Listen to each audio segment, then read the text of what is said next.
কিন্তু সেই ইতিহাস এখন আর কেউ পড়ে না। 1971-এর পর বদলে যায় সবকিছু। চরম মুসলিম বিদ্বেষী রবীন্দ্রনাথ এখন আমাদের প্রাণের কবি।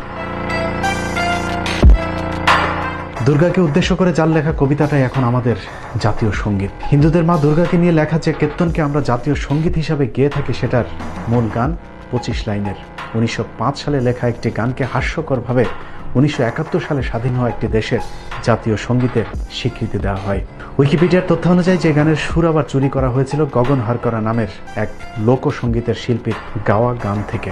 সেটা তো সমস্যা নেই, মূল সমস্যা হলো হিন্দুদের মা দুর্গাকে নিয়ে লেখা গানের বিশেষ যে কয়টি লাইন বাদ দেওয়া হয়েছে, সে লাইনগুলো পড়লেই সবার কাছে পরিষ্কার হয়ে যাবে এটা আসলে বাংলাদেশের জাতীয় সঙ্গীত নাকি আমাদেরকে দিয়ে কৌশলে মূর্তির গুণগান করানো হচ্ছে।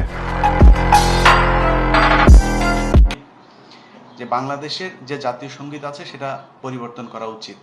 আমি জানি না এটার বাধ্যবাধকতা কি, তবে আমার হাতে যদি কোনো ক্ষমতা থাকতো বা হয়, আমি অবশ্যই এটা চেঞ্জ করব।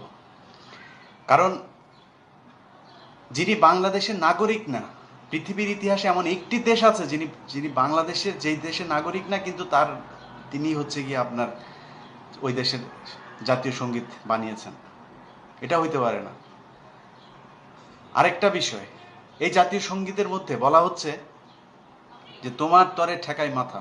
মুসলমান মাথা এক জায়গায় ঠেকায়, মুসলমান মাথা শুধু একটা জায়গায় ঠেকায়, সব জায়গায় ঠেকায় না। সো রবীন্দ্রনাথের জাতীয় সঙ্গীত বাংলাদেশে চলতে পারে না। রবীন্দ্রনাথ বাংলাদেশের জন্য কিছুই করে নাই। বাংলা ভাষার জন্য তার অনেক অবদান আছে, কিন্তু বাংলাদেশের জন্য রবীন্দ্রনাথের কোনো অবদান নেই।